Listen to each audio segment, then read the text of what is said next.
برطانوی وزیر داخلہ پاکستان سے معافی مانگے، جمائما گولڈ سمتھ کا مطالبہ۔ السلام علیکم ناظرین، میں ہوں شہاب خان اور آپ دیکھ رہے ہیں M P news. Chairman P T I Imran Khan کی سابقہ اہلیہ جمائما گولڈ سمتھ نے پاکستانیوں پر جھوٹا الزام لگانے پر برطانوی وزیر داخلہ سے معافی کا مطالبہ کر دیا ہے۔ جمائما کا کہنا ہے کہ برطانوی وزیر داخلہ سویلا بریورمین کو پاکستانیوں پر برطانیہ میں جنسی جرائم میں ملوث ہونے کے بے بنیاد الزام لگانے پر معافی مانگنی چاہیے۔ انہوں نے social media website X پر لکھا کہ وزیر داخلہ سویلا بریورمین کو اپنے اس دعوے پر معافی مانگنی چاہیے کہ برطانیہ میں بچوں کا جنسی استحصال کرنے والے گرومنگ گینگز زیادہ تر پاکستانی نژاد برطانوی مرد چلاتے ہیں، کیونکہ میڈیا ریگولیٹر نے فیصلہ دیا ہے کہ ان کا یہ بیان بے بنیاد اور گمراہ کن ہے۔ انہوں نے اپنی پوسٹ میں بتایا کہ میڈیا ریگولیٹر اور ہوم آفس کی اپنی تحقیق میں یہ نتیجہ اخذ کیا گیا ہے کہ برطانیہ میں جنسی جرائم میں ملوث بیشتر ملزمان سفید فام ہے۔ جمائما گولڈ سمتھ نے اپنی پوسٹ کے آخر میں لکھا کہ ظاہر ہے سویلا بریورمین ایسا نہیں کریں گی۔ بہت شکریہ۔ مزید ویڈیوز اور اپڈیٹس کے لیے دیکھتے رہیے ایم پی نیوز۔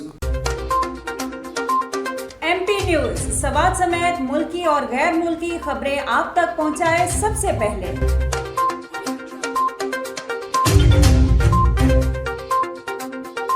دن بھر کی تازہ ترین خبریں ہوں یا عوامی مسائل ہوں، ایم پی نیوز کی سکرین پر سب سے پہلے۔ سیاسی میدان ہو یا ہو کھیل کا میدان، ہم پہنچائیں گے سب سے پہلے خبر ایم پی نیوز پر۔ اب آپ کی آواز بنے گا ایم پی نیوز سب سے پہلے، تو ابھی فیس بک پر اور یوٹیوب پر سبسکرائب کیجیے ایم پی نیوز کو۔